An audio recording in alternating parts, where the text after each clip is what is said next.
తాకలేమన్నారు. నేను ఎంత సీరియస్గా తీసుకున్నా నాకు తెలియదు, నేను విన్నా వదిలేశాను. కానీ మీరు ఇచ్చిన విజయం పిఠాపురంలో మీరు చాలా సీరియస్గా తీసుకున్నారు. మా వర్మ గారు చెప్పారు, గేటు నెట్టుకొని రావడం కాదు, బద్దలు కొట్టుకొని వస్తాడు పవన్ కళ్యాణ్.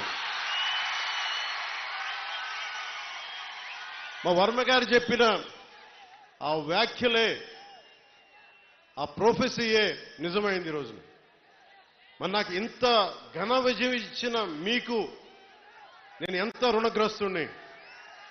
కన్నీరు తొడవలేని అధికారం ఎందుకు, నేను ఎప్పుడు చెప్తా ఉంటాను. నేను మీకు కష్టమైన క్లిష్టమైన పంచాయతీరాజ్ శాఖనే తీసుకున్నాను. చాలా మంది అడిగారు హోంశాఖ తీసుకోండి, లేదంటే ఫైనాన్స్ తీసుకోండి, లేదంటే రెవెన్యూ, ఇట్లాంటివన్నీ మాట్లాడుతున్నా నాకేమొద్దు. ఈ రోడ్డు గ్రామ స్వరాజ్యం కోసం బాపూజీ కలలు కన్నారు. ఆ కలలు నెరవేర్చడం కోసం నేను పంచాయతీరాజ్ శాఖ తీసుకున్నాను. నేను ఒకటే చెప్పాను అధికార యంత్రాంగానికి అందరికీ మొట్టమొదటి మీటింగ్లో, నాకు లంచాలు అవసరం లేదు, మిమ్మల్ని ఎవరిని డబ్బులు అడగను. నేను ఈ కాంట్రాక్ట్ ఎవరికి ఇస్తున్నారని అడగను. కానీ నేను అడిగేదల్లా ఇచ్చిన కాంట్రాక్టర్ సవ్యంగా పనిచేస్తాడా లేదా, అదొకటే అడుగుతున్నా. అలాగే ముందస్తుగా చెప్పిన మీటింగ్లో, రివ్యూ మీటింగ్లో ఒకటే అడిగా, నేను ఇప్పుడు దాకా నా జీవితంలో నేను సంపాదించిన డబ్బు అకౌంట్లో కూడా ఎప్పుడు చూడడం. ఖర్చు అయితే ఖర్చు అయింది, ట్యాక్స్ వచ్చే డబ్బులు వచ్చినాయి, ట్యాక్స్ కట్టే ఇంతే పెట్టుకున్నా. కానీ ప్రజల డబ్బు వచ్చేటప్పటికి, మీ డబ్బు అనేటప్పటికీ ఎంత ఒళ్ళు ఉంచి పనిచేశానంటే, ఎంత ఒళ్ళు ఉంచి పనిచేస్తున్నాను. ప్రతి రూపాయికి లెక్క అడుగుతున్నా, ప్రతి రూపాయికి. మీ కష్టం అది, మీ స్వార్జితం. తాజ్మహల్ కట్టి నిర్మాణానికి రాళ్ళెత్తిన కూలీలు ఎవరంటారు? ఈ దేశ ప్రగతికి కండలు కరిగించింది ఎవరు? ఈ దేశ ప్రగతికి రక్త మాంసాలని ధారపోసింది ఎవరు? అది ప్రజలు, అది మీరు. అందుకే నాకు బాధ్యత ఉంది.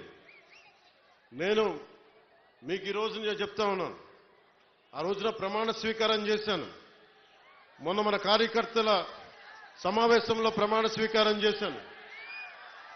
ఎమ్మెల్యేగా నేను ఈరోజు మళ్ళీ మీ ముందు ప్రమాణ స్వీకారం చేస్తున్నాను. పవన్ కళ్యాణ్ అనే నేను భారత రాజ్యాంగానికి కట్టుబడి నన్ను అఖండ మెజారిటీతోటి గెలిపించిన నా పిఠాపురం పుర ప్రముఖులకు, పెద్దలకు, ప్రజలకు, యువకులకు, ఆడపడుచులకు, తల్లులకు, యువతులకు, ప్రతి ఒక్కరికి, అన్ని వర్గాల వారికి, ఎస్సీ, ఎస్టీ, బీసీ, ఓసీ, అన్ని మతాలు, ఇస్లాం, క్రిస్టియానిటీ, అన్ని కులస్తులందరికీ నేను హామీ ఇస్తున్నాను. మానవత్వాన్నే కాపాడుతాను, మీ అభ్యున్నతికే కష్టపడతాను. నేను లంచాలు తీసుకోను, నాకు అలాంటి అవసరం లేదు.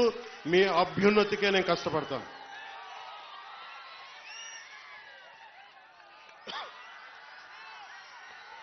నేను చాలా రోజుల నుంచి మీకు చెప్తా ఉన్నా,